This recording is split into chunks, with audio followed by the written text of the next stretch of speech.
Эң кооз гүл желекчилери менен айырмачыланган бөлмө хризантемасы.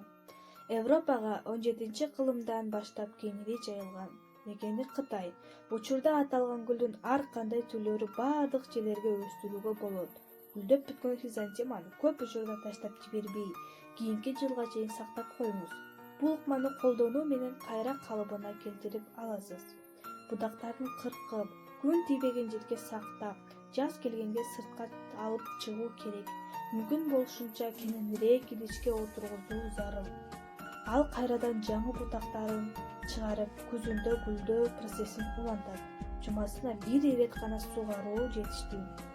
Хризантема бир гана бөлмөдө кооздук тартуулабастан, элде медициналык, дарылык касиетте да өсүмдүк катары колдонулат.